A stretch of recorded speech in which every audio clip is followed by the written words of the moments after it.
큰일 났어요. 저 자전거 여행 4일차, 5일차인데 생리를 시작했습니다. 아마 되게 많은 여자분들이 공감하실 거예요. 왜 소풍 날만 되면, 그리고 왜 여행 때만 되면은 맞춰서 생리를 하는 걸까요? 그리고 장거리 하이킹, 그리고 장거리 여행에 대한 것들에 대한 질문들을 하시면서 온라인상으로나 아니면 만났을 때 저한테 많이 질문하셨던 것들이, 장거리 하이킹 하는 도중에 생리를 하게 되면은 어떻게 하나요? 마법이 찾아오게 되면은 그때는 어떻게 하나요? 라는 관련 질문이 많았는데요. 그거에 대해서 겸사겸사 이야기를 해보려고 합니다.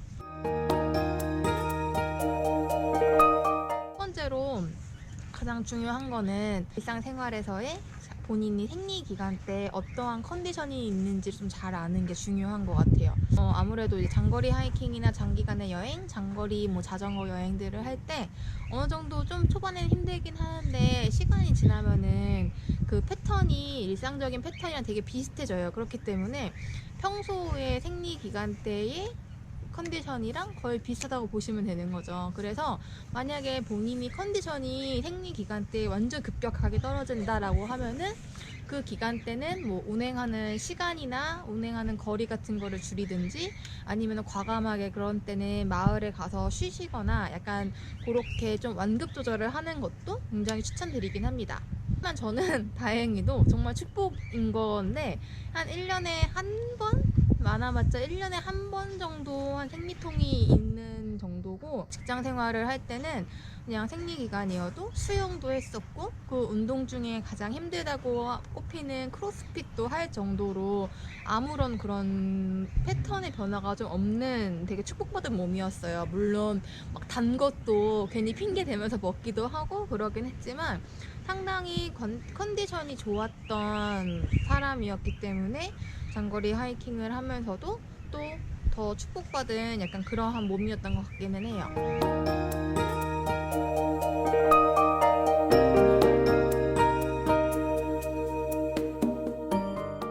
만약에 장거리 하이킹에서 정말 딱 생리를 만나게 되는 순간 어떻게 하면 좀 더 효율적으로 대처를 할 수 있는지, 이렇게 하면 효율적으로 보낼 수 있을지에 대한 이야기를 해보려고 해요. 생각해보면은 저 역시도 장거리 하이킹을 본격적으로 시작하기 전에 주변에 먼저 시작한 장거리 하이커 친구들한테 좀 물어보기도 했었어요. 그때 기간이면 어떻게? 라고 해서. 근데 실제적으로 제가 한 지금 2, 3년째 장거리 하이킹과 장거리 자전거 여행 이런 거를 해보면서 현실적으로 좀 더 제가 가장 유용하게 썼던 것들에 대한 이야기를 나눠볼까 합니다.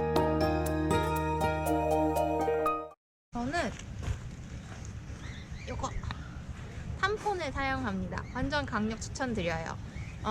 탐폰이라고 하면은 보통 이제 일반 우리나라에서 많이 쓰는 패드형 생리대랑 다르게 가늘게 말아져 있는 삽입형 생리대라고 생각하시면 되는데요. 저는 이거를 장거리 하이킹이라든지 장거리 자전거 여행하기 이전에도 앞서 말씀드린 것처럼 수영이나 아니면은 평소 그런 운동 같은 크로스핏 같은 거 할 때도 탐폰을 이용했었어요. 요게 좀 초반에는 어색해 하시는 분들도 계실 수 있는데, 혹시나 옆으로 좀 세거나 뭔가 좀 그런 느낌이 들면 어떻게 하나 라는 걸 걱정하실 수도 있지만, 그런 걱정을 가장 잡아주기 때문에 전 이걸 가장 추천드리고요.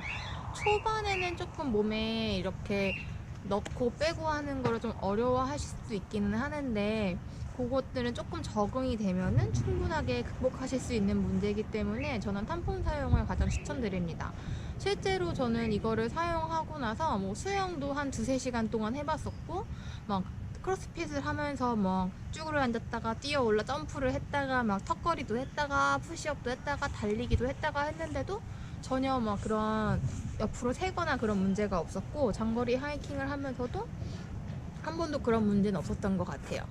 요거 같은 경우는 이제 패드랑 실만 나와 있는 건데, 요거 말고도 이렇게 어플리케이터라고 해서 몸에 삽입을 하기 조금 더 도움을 주는 그런 플라스틱이나 두꺼운 종이로 쌓여져 있는 그런 제품도 있어요. 근데 그거를 맨 처음에 사용하시면은 아무래도 좀 더 이렇게 탐폰과 익숙해지는 경험을 하실 때 좋지 않을까라는 생각을 해봅니다. 여자분들이 크게 걱정하시는 부분이 그 이후에 쓰레기를 어떻게 처리해야 될지에 대한 것도 많이 생각을 하실 것 같아요. 저는 그런 때 바로 요런 페트병을 추천드립니다. 요거는 그냥 보통 한 지금 500ml 정도 되는 그냥 일반 음료수 병인데요. 평소에는 그냥 물병으로 사용하고 그렇게 뭔가 타먹거나 물병 사용하시다가는 만약에 그 생리 주기가 되면은 요거를 이제 그 생리대 전용 쓰레기통으로 사용하는 거예요. 그래서 이렇게 잘 휴지에 말아서 여기에 이렇게 넣어서 다시 뚜껑을 닫으면은 이게 밀폐가 되기 때문에 겉으로 냄새가 날 일도 별로 없고, 그리고 그 쓰레기들만 내가 그냥 관리를 할 수 있는 거기 때문에 만약에 같이 다니는 친구가 있든 같이 다니는 크루가 있던지 간에 조금은 더 이렇게 보기 좋게 잘 티가 안 나도록 사용할 수 있는 쓰레기통이라서 저는 이런 페트병을 평소에 가지고 다니다가 생리 주기 때는 쓰레기통으로 사용하고 마을에 가면 버리고 약간 이렇게 사용하는 걸 추천드립니다. 외국인 하이커들이라든지 외국인 친구들 같은 경우에는 생리컵이라고 해서 그것도 많이 사용을 하기는 해요.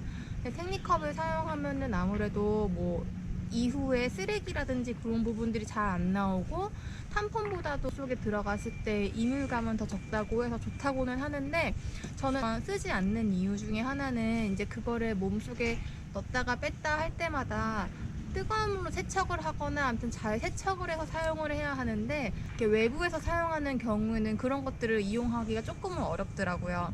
그러다 보니까 아직은 사용하지 않았지만 그런 생리컵을 사용하는 방법도 있다는 거를 같이 말씀드립니다.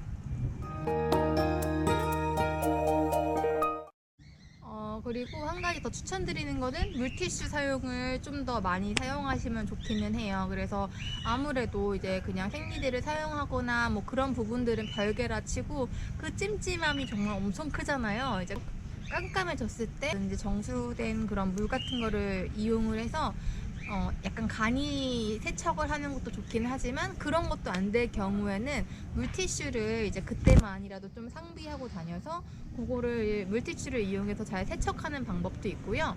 꼭 그리고 만약에 본인이 저처럼 생리통이 전혀 없는 몸이라고 할지라도 혹시나 뭐 그때 스트레스라든지 아니면 상황들에 따라서 생리통이 오는 경우도 있고 그런 부분이 있을 수 있으니까 진통제는 꼭 갖고 다니는 게 좋기는 한 것 같아요. 충분히 이제 여자분들도 이런 아웃도어 활동을 즐길 수 있고, 그리고 아웃도어뿐만 아니라 요즘에는 많은 여성분들도 운동이라든지 더 이제 거친 격한 활동들을 많이 하시고 계시는데 여러분들도 하실 수 있다는 거를 같이 좀 말씀드리고 싶습니다. 두려워하시지 마시고 도전하세요. 그때 기간에도 우리는 움직일 수 있습니다. 안녕.